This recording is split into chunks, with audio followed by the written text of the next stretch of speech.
Parents gave my sister $100,000 for a house and gave me nothing but the failure, so I stopped calling them. 2 years later, my sister drove past my property and called Dad screaming, "You need." Growing up as the second daughter in the Martinez family meant existing in permanent shadow. My older sister, Veronica, got the sunshine while I learned to navigate by whatever dim light filtered through. Mom and Dad never bothered hiding their preferences. Veronica walked at 9 months. I stumbled around until 14 months, which apparently sealed my fate as the disappointing child before I could even form sentences. Every family has dynamics, but ours felt carved in stone. Veronica made honor roll throughout elementary school.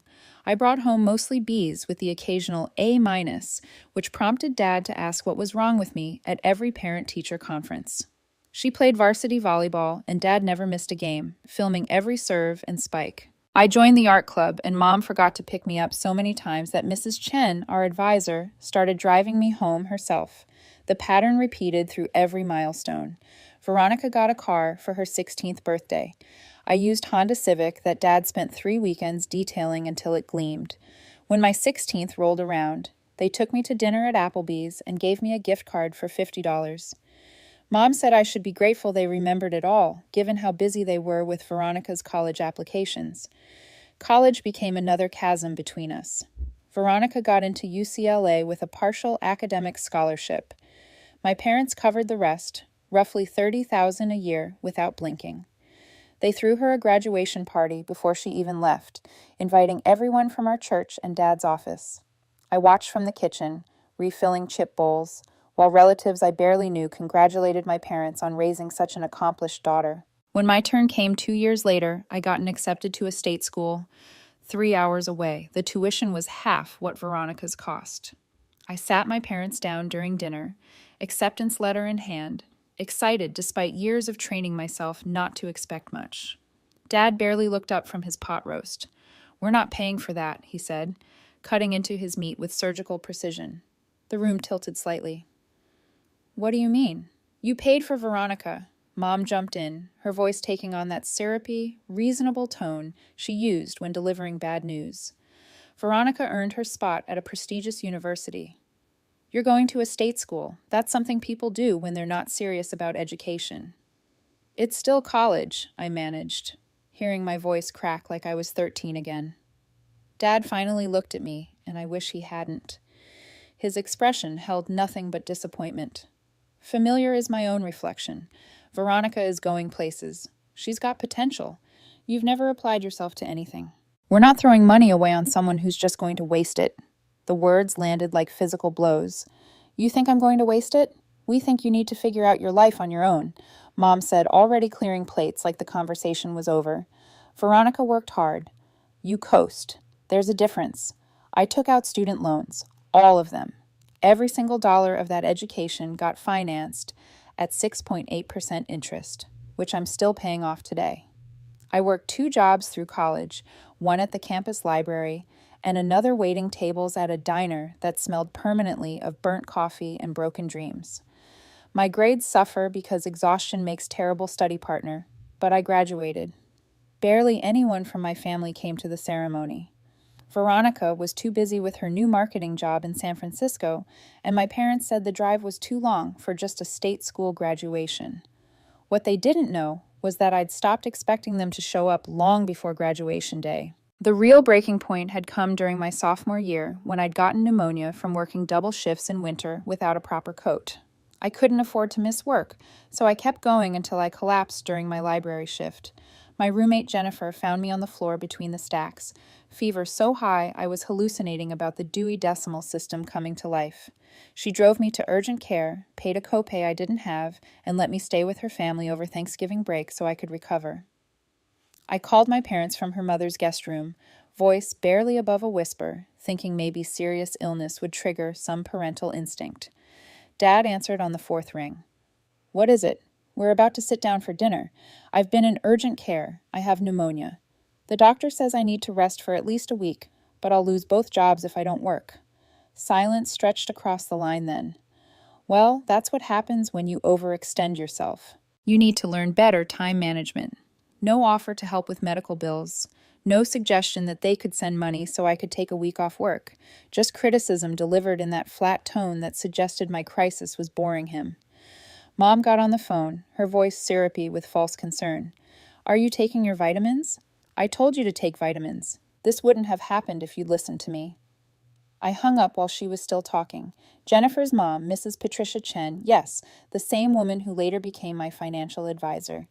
Funny how life works, knocked on my door 10 minutes later with hot soup and a check for $500. My daughter tells me you're working yourself sick, she said, settling into the chair beside my bed. This isn't a loan. Consider it an investment in your future. Take the week off. Heal. Your jobs will still be there, and if they're not, better jobs will come. I cried so hard I almost threw up the soup. That was the moment I understood that family wasn't about blood. It was about who showed up when you needed them.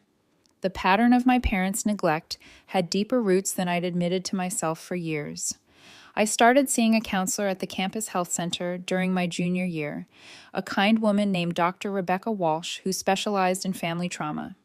She asked me to map out my childhood, identifying moments when I'd felt truly seen by my parents. The exercise took 15 minutes. I came up with 3 moments total when I was 7 and won second place in a school art contest.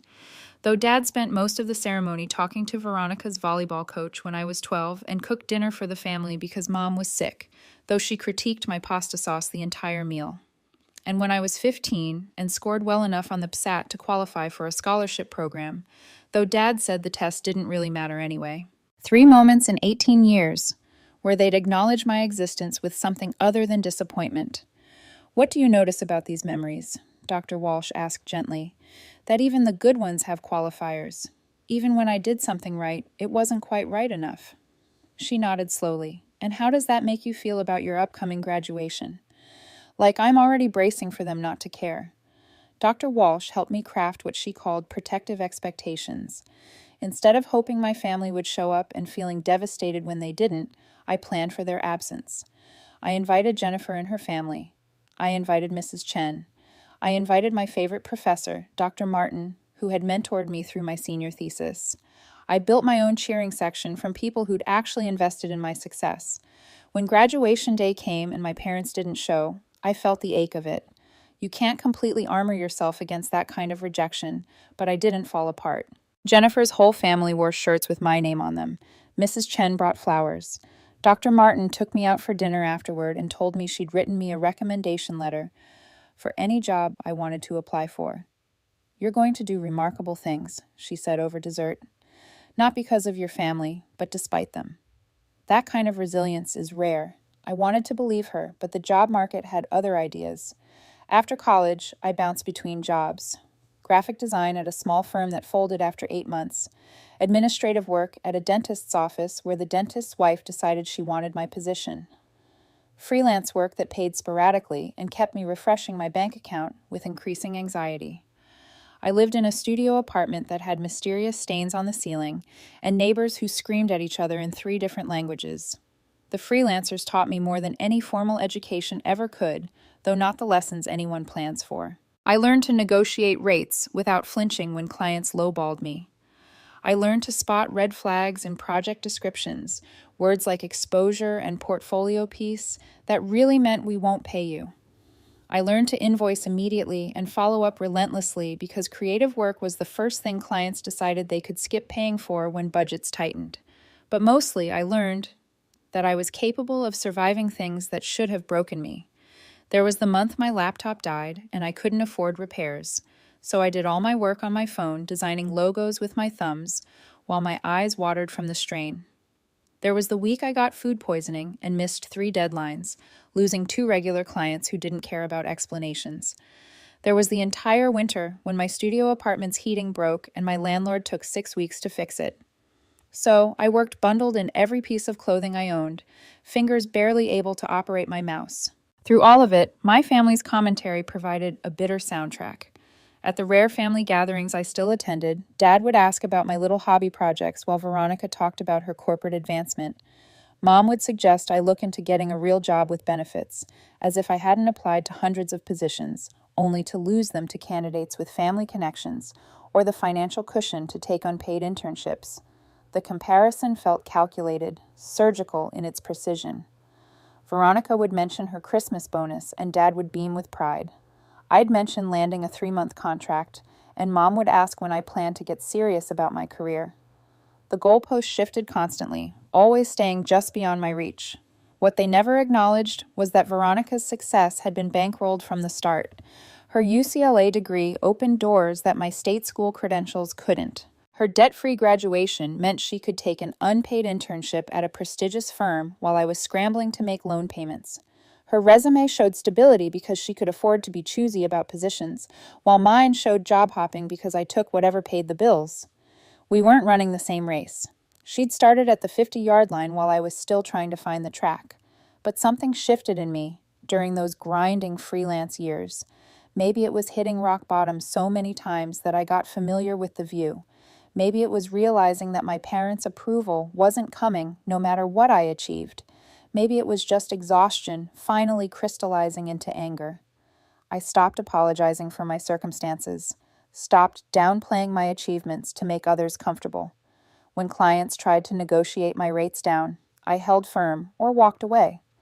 When family members made snide comments, I met them with silence instead of self-deprecating jokes. When people asked what I did for work, I said, I'm a designer, without the qualifier of just freelance. The confidence was part performance, part fake it until you make it, part genuine growth. But it worked. Better clients started finding me. Projects got larger and paid more. I built a reputation for reliability and quality work that led to referrals and repeat business. Then came the family dinner that detonated whatever remained of our relationship. Every family dinner became an exercise in humiliation. Veronica would talk about her career trajectory, her 401k, her boyfriend Marcus, who worked in tech and had serious future potential. My parents hung on every word, asking follow-up questions and bragging to their friends. When conversation turned to me, if it turned to me, Dad would ask if I'd found real work yet, and Mom would suggest maybe I should look into going back to school for something more practical. The final straw came on a Tuesday evening. I'd driven 4 hours to have dinner with them, something I did monthly despite every instinct screaming to stop. Veronica video called halfway through the meal, face glowing with news. She and Marcus were buying a house. We found the perfect place in Marin County. She gushed through the phone screen. 3 bedrooms, gorgeous kitchen near the good schools for when we have kids. But we're just slightly short on the down payment. I watched my father's space transform into something tender, an expression I'd spent 26 years trying to earn. How much do you need, sweetheart? 100,000 would make it comfortable. We could swing it without, but it would stretch us thin. Mom and Dad exchanged one of their silent conversations, the kind where entire decisions happen in the space between eye contact. Dad nodded. Consider it done, he said. Well, wire it tomorrow. My fork clattered against my plate. You're giving her $100,000. We're investing in her future. Mom corrected like word choice changed the mathematics of favoritism. Something in me snapped, or maybe finally broke free. I couldn't get $30,000 for education, but she gets a $100,000 for a house. Dad's expression hardened. Veronica has proven herself. She's responsible. She's made something of her life, and I haven't. The question came out smaller than I intended.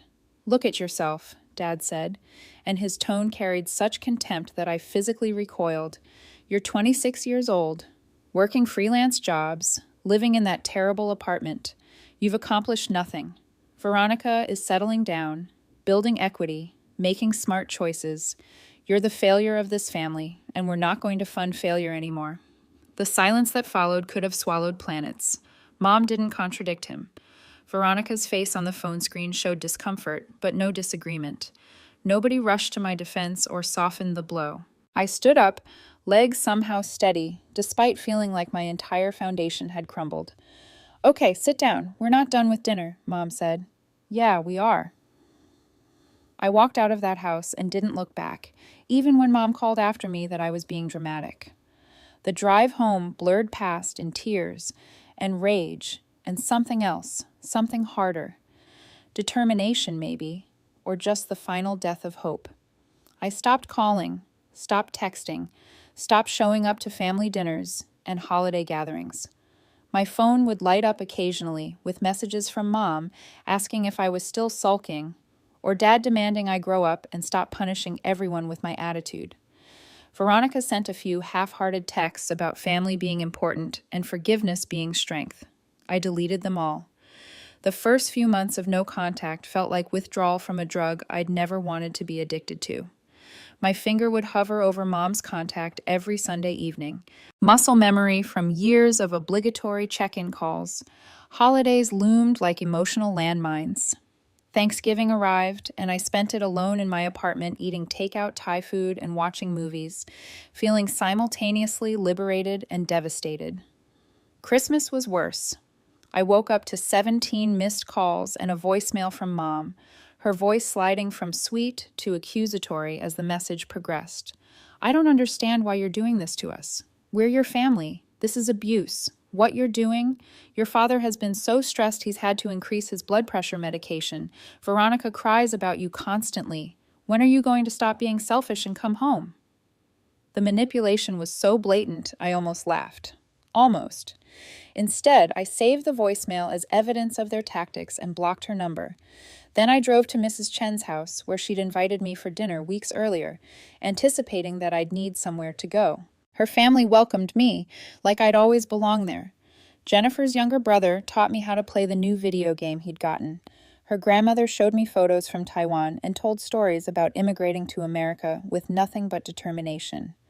Mrs. Chen's husband, David, asked about my freelance work with genuine interest, then connected me with a friend who needed design services. This is what family should feel like, I told Jennifer later, helping with dishes while the rest of the family played board games in the living room. This is what family does feel like, she corrected. Your family is just broken. That's on them, not you. The clarity of that statement, that their dysfunction was their responsibility, not my failure, helped something settle in my chest. I'd spent so long trying to fix whatever was wrong with me that I'd never questioned whether the problem was them all along. But cutting contact didn't mean I stopped thinking about them. Every achievement came with a ghost version of my father's disappointment. Every milestone arrived preloaded with my mother's criticism. I'd land a great client and immediately think, Dad would say, this is still just freelance. I'd save a chunk of money and hear Mom's voice asking why I wasn't saving more. Dr. Walsh, who I'd started seeing again after the family dinner explosion, called them intrusive thoughts. Your parents' voices have become your internal monologue, she explained during one session. Part of healing is separating your actual thoughts from their implanted criticisms. We worked on it through cognitive behavioral therapy, identifying when I was catastrophizing or predicting failure based on their old scripts. She had me write down every negative thought, then source it. Was this actually what I believed, or was I channeling my father? Did I genuinely think I was failing, or was I repeating my mother's assessments? The exercise revealed how much mental real estate they still occupied. Even in their absence, they colonized my internal landscape. So, I started renovating that at 2. For every critical thought, I forced myself to list 3 objective facts. You're going to fail became, I've completed 15 projects successfully this year. Clients have given positive reviews, and my income has increased 40%. You're not good enough became 3 different clients have referred me to others. My portfolio has work I'm genuinely proud of, and I'm supporting myself entirely. Slowly, painfully, I began evicting them from my head. Instead, I worked. God, did I work? The spike became fuel, better than coffee, more sustaining than sleep. I picked up every freelance gig I could find, building a portfolio while my eyes burned from screen time and my back ached from hunching over my laptop. I took online courses in UX design, motion graphics, brand development. Every skill I could monetize, I learned. 6 months after I walked out of their house, a mid-sized tech company hired me full-time as a senior designer. The salary made me blink 3 times at the offer letter. I took it immediately, then found a financial advisor through my new company's benefits program. I need to invest aggressively, I told her. A woman named Patricia who wore efficient pantsuits and had kind eyes. I have no safety net, no family money. Everything I build has to come from me. Patricia didn't ask questions about family. Instead, she asked about goals, risk tolerance, Timeline. We built a plan. I maxed out my 401k contributions, opened a Roth IRA, started a brokerage account, and learned the difference between index funds and individual stocks. Every paycheck got divided with military precision. Living expenses, loan payments, investments. I moved into a better apartment, one where the ceiling had no stains, and the neighbors nodded politely in hallways. Nothing fancy, but mine in a way that studio never was. I bought furniture that didn't come from Facebook Marketplace, learned to cook something besides ramen and scrambled eggs, built a life that didn't include waiting for my parents to notice me. The new apartment became my laboratory for figuring out who I was without their influence. I painted the walls colors I liked, deep teal in the bedroom, warm terracotta in the living room, without worrying if they'd approve. I hung my own artwork, pieces that hadn't been good enough to show my family, but that I'd always loved. I bought plants and managed to keep most of them alive, which felt like a bigger achievement than it probably was. I also started saying yes to things that scared me. Jennifer invited me to a rock climbing gym, and instead of declining because I'd never been athletic enough to earn Dad's attention, I went. Turned out I was decent at it, and the problem-solving aspect appealed to the same part of my brain that loved design.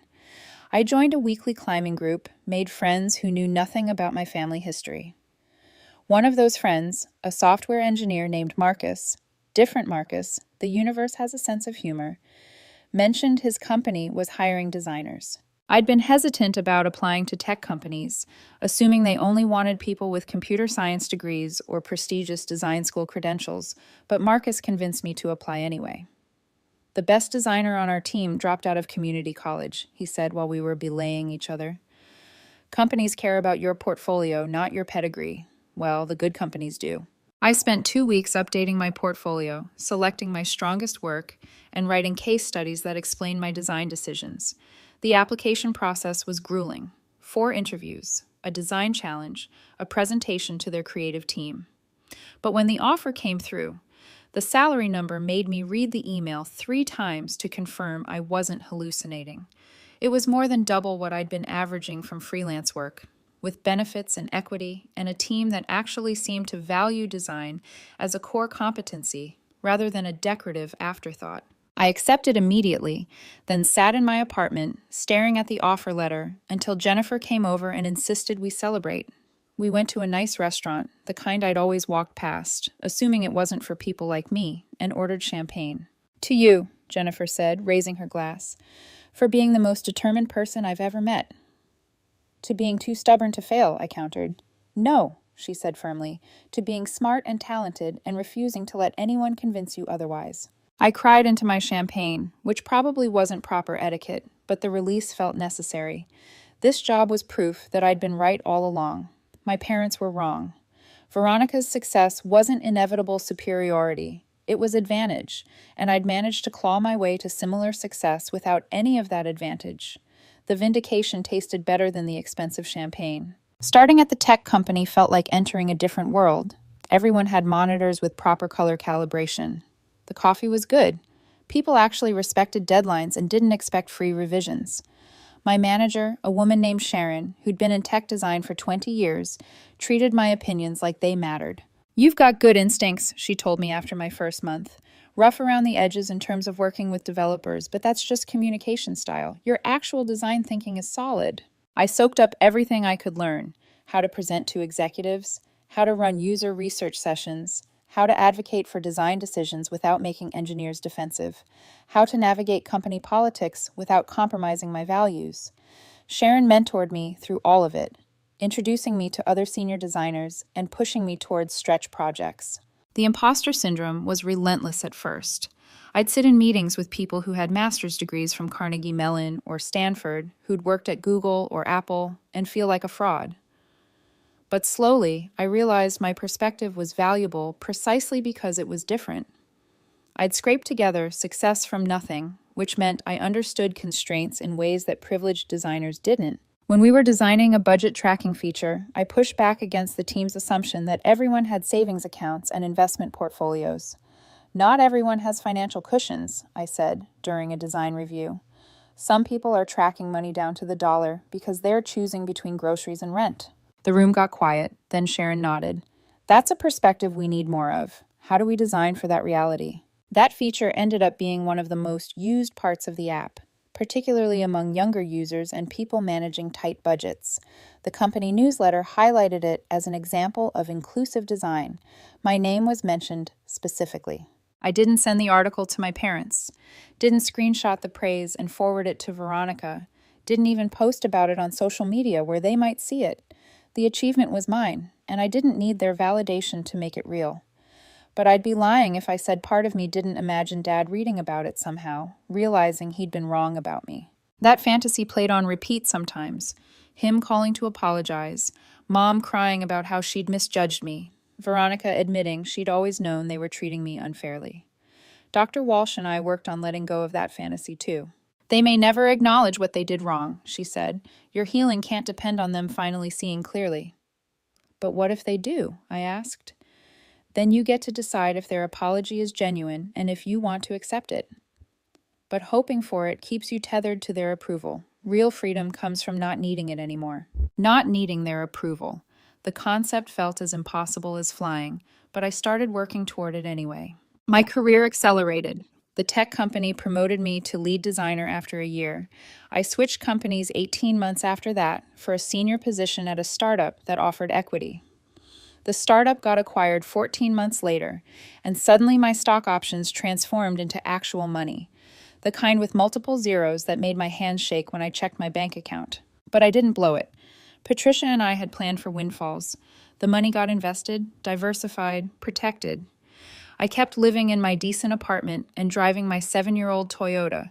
The only indulgence I allowed myself was starting to look at land. I'd always loved the idea of space, of owning enough earth that nobody could peer over your fence and judge your worth. I spent weekends driving through areas north of the city, watching for sale signs. Most properties were too expensive or too small.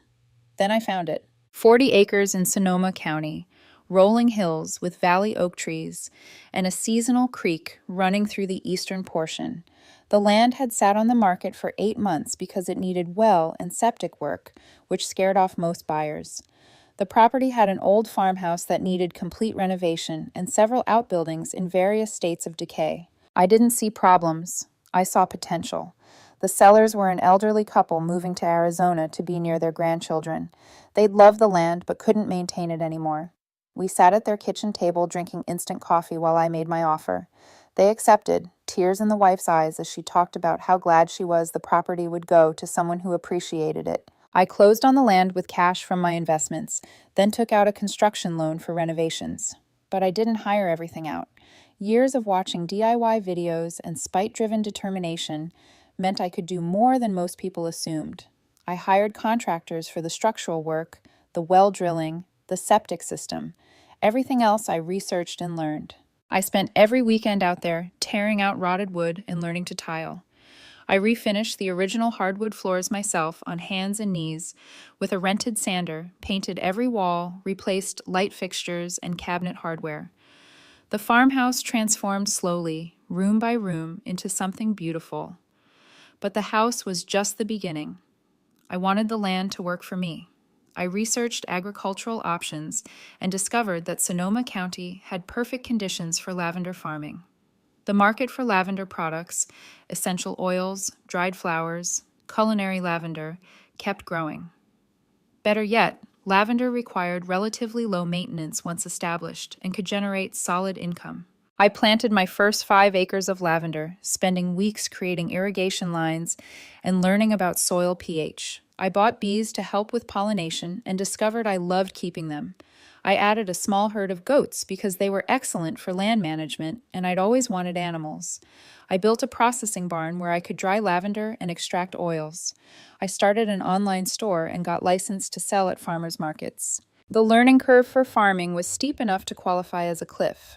Everything I thought I understood about hard work got redefined during that first year. I spent weekends reading agricultural extension guides and watching YouTube videos about lavender cultivation at 2 a.m. when I couldn't sleep. I joined online forums where experienced farmers answered my endless questions, usually with more patience than I deserved. The bees terrified me initially. I'd signed up for a beginning beekeeping course at the local extension office, where a weathered farmer named Tom taught 15 of us how to maintain hives without getting stung into anaphylaxis. He had this zen-like calm around the bees that I couldn't imagine replicating. "They'll sense your fear," he said during our first practical session, suiting me up in a borrowed suit. "Stay calm, move deliberately, and respect what they're doing." My hands shook so badly I could barely hold the smoker, but Tom stayed beside me, talking through every step until I'd successfully checked my first frame for eggs and honey. The bees crawled over my gloved hands, and instead of panic, I felt something like wonder. "You're a natural," Tom said, and I nearly cried from the simple kindness of someone seeing potential in me. I bought 3 hives, which Tom helped me install on the property. I named them completely ridiculous names, Beyoncé, Dolly, and Cher, because if I was going to do this, I was going to enjoy it. The goats got similarly absurd names: Rambert Downey Jr., Goatsart, and Billy Joel. My property started feeling less like an investment and more like a home. The physical labor was brutal but satisfying in ways my tech job never achieved. I'd spend mornings on the computer doing design work, then afternoons in the fields, my hands in soil, and my mind blissfully quiet. The goats would follow me around like demanding toddlers, headbutting my legs when they wanted attention. The bees hummed their constant song. The lavender grew in neat purple rows that smelled like every good thing I could imagine. During harvest season that first year, I hired 2 local high school students, Emma and Tyler, to help pick and bundle lavender. I paid them well above minimum wage and threw in fresh goat cheese and honey as bonuses. They worked hard, and I loved watching them discover that farm work could be rewarding when you were treated fairly. Emma mentioned during a lunch break that she was trying to save for college, but her parents couldn't help with costs. The echo of my own story was so loud I almost flinched. "What do you want to study?" I asked. "Environmental science, but the state schools are expensive, and I don't know if I can save enough while also helping my family." I thought about it for exactly 3 seconds. "I'll hire you part-time year-round if you want. 15 hours a week, flexible around your school schedule. The work varies by season. Planting, maintenance, harvest, processing. You can save specifically for college." Her face transformed. "Seriously?" "Seriously. You're a good worker, and I need consistent help anyway. Tyler, same offer if you're interested." They both accepted. I taught them everything Tom had taught me about land management, bee care, and crop cultivation. I watched them develop confidence and skills that no classroom could provide. When Emma got her acceptance letter to UC Davis the following spring, I gave her a bonus and told her I'd keep her position open for summer work. "Why are you doing this?" she asked, envelope still clutched in her hand. "Because someone did it for me once," I said, thinking of Mrs. Chen and a $500 check when I had pneumonia. "And because you deserve support." The farm became more than just a business or a property. It became proof that you could build something generous and sustainable, that success didn't require stepping on others or hoarding opportunities. Every decision I made, I asked myself, is this what my parents would do, or is this who I actually want to be? I chose different every time. The second year, revenue from the lavender covered my property taxes and insurance. The third year, it covered those plus equipment costs. I wasn't getting rich, but the farm sustained itself while my portfolio kept growing from my tech job. I could do most of the tech work remotely, which meant living on the property full-time and only driving into the city 2 days a week. I built a life that looked nothing like what my parents valued, and everything like freedom. During those 2 years of silence, my family tried reaching out sporadically. Mom would text on holidays asking if I planned to stop by. Dad sent an email once asking if I'd gotten over my tantrum. Veronica called every few months, voice tight with obligation, asking how I was doing, but never really listening to the answers I didn't give. I blocked their numbers. Eventually, I changed my phone settings so their messages went to a folder I never checked. On social media, I kept them all blocked. They knew nothing about my life, my success, my property, and I preferred it that way. Then came last Tuesday. I was in the processing barn bundling dried lavender for an online order when my phone rang from an unknown number. I almost didn't answer, but something made me pick up. "Hello?" Heavy breathing came through the line, then Dad's voice, shaking with something I'd never heard before, uncertainty. "Maybe we need to talk." "No, we really don't." My voice came out flat. Years of therapy helping me maintain boundaries without emotion. Your sister drove past your property. That stopped me. What? She was in Sonoma for a wine tasting with Marcus, took a wrong turn, and ended up on some rural road. She says she saw your truck in a driveway, a big property with lavender fields and a renovated farmhouse. My stomach tightened, but I kept my voice steady. And? Is it true? Do you own that land? Why would that matter to you? Dad's breathing got heavier. Veronica looked up the property records. 40 acres. House, barn. She says it must be worth close to $2 million. 2.3, I corrected before I could stop myself. I had it appraised last month. The silence on the other end stretched so long I thought he'd hung up. Then how? Hard work, smart investing. Everything you said I wasn't capable of. We had no idea you were doing so well. You could have told us. The laugh that came out of me held no humor. Why would I tell you anything? You called me a failure and funded my sister's life while leaving me to drown in student loans. We thought you needed tough love. We thought if we didn't enable you, you'd find motivation. Tough love, I repeated, tasting the words like poison. You gave Veronica $100,000 while telling me I'd accomplished nothing. That's not tough love. That's just cruelty. Mom's voice came through in the background, apparently on speakerphone. We want to see the property. We want to be involved in your life again. No, you can't shut us out forever, Dad said. And now I heard the edge in his voice, the familiar demand for compliance. We're your parents. You stopped being my parents when you told me I was the family failure. You made your choice. I'm just living with it. Your sister is very upset, Mom chimed in. She's been crying all evening. She feels terrible about the house money now that she knows your situation. My situation? The bundle of lavender in my hand crushed under my grip, releasing its scent in a purple cloud. My situation is that I built a life without you, without your money, without your approval, without your presence. I don't need you now. We could help you expand the farm, Dad tried, and I could hear him scrambling, recalculating. We have connections. We could invest. I don't want your investment. I don't want anything from you. Veronica's voice came through. She must have been there too. I never meant to hurt you. I didn't know they were treating you so differently. That almost broke me because it was such an obvious lie. She'd been there. She'd watched them dismiss me at every turn, had accepted their money while knowing I got nothing. But I'd spent 2 years building armor. You knew exactly what you were doing. You all did. You bet on the wrong daughter. And now you're trying to hedge. That's not fair, Mom said, voice rising to that pitch she used when losing control of a narrative. Neither is giving one daughter everything while telling the other she's worthless, but here we are. So what? You're just never going to speak to us again? Dad demanded. After everything we did for you growing up? You mean feeding and housing me? That's called basic parenting, not a debt I owe. I could hear arguing on their end, muffled voices talking over each other. Finally, Dad came back on, his voice trying for warmth and landing somewhere near desperation. Let's have dinner. Just one dinner. Come to the house. We'll talk this through like adults. I am being an adult, I said. Adults have boundaries. Adults walk away from people who damage them. Adults build lives that don't include their abusers. Abusers? Mom's shriek could probably be heard without the phone. We never abused you. You're right, I said evenly. You just systematically destroyed my self-worth while financing my sister's dreams. Totally different.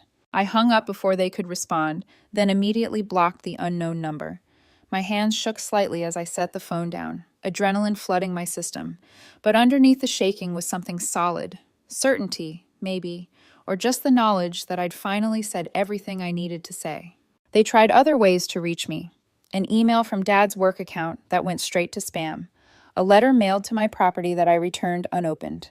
Veronica showed up at my gate one Saturday morning, but I'd installed the camera system and simply didn't open it.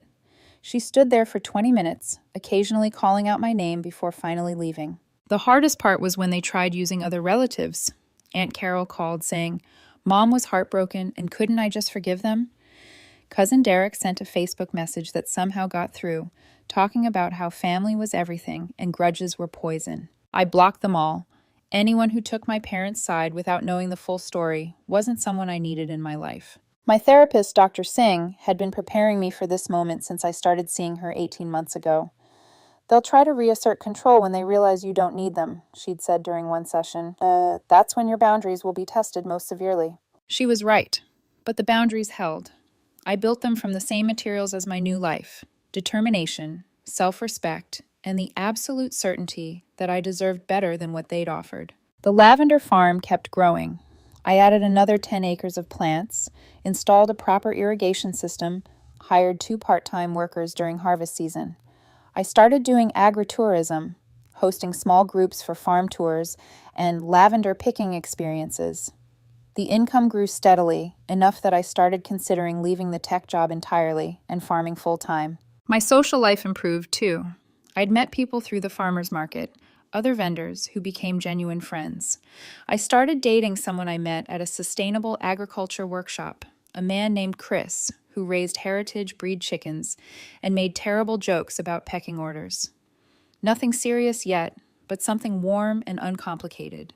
Something that didn't require proving my worth every conversation. 6 months after that phone call, a package arrived at my property.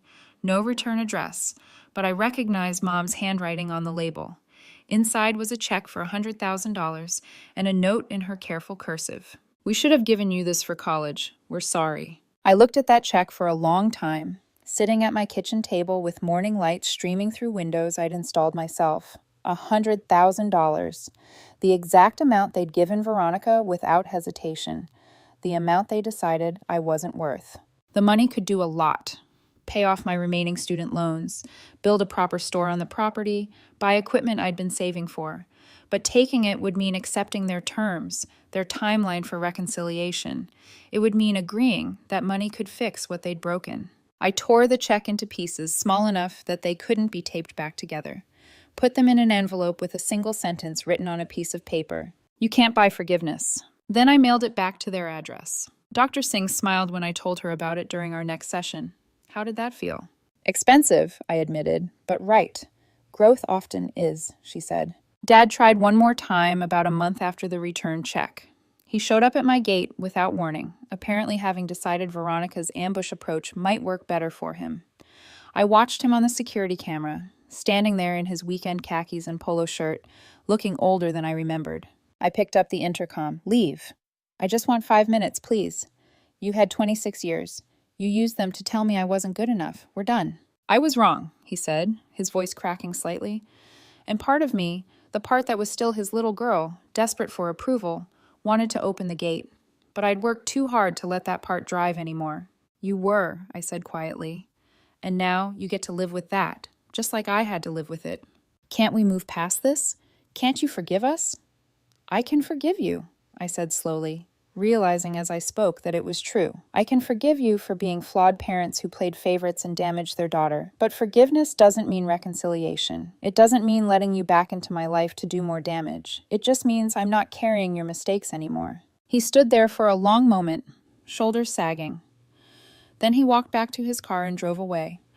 I watched until his taillights disappeared down the road. That was 3 months ago. They haven't tried since. Maybe they finally accepted that some bridges, once burned, don't get rebuilt. Maybe they tell their friends I'm ungrateful or difficult. Maybe Veronica still cries about the unfairness of it all during her wine tastings with Marcus in their $100,000 house. I don't know, and I don't care. That's the freedom I've earned. The ability to simply not care what they think of me anymore. My lavender farm just finished its best season yet. Revenue hit 6 figures for the first time, and projections for next year look even better. I'm launching a line of lavender skincare products in partnership with a small cosmetics company.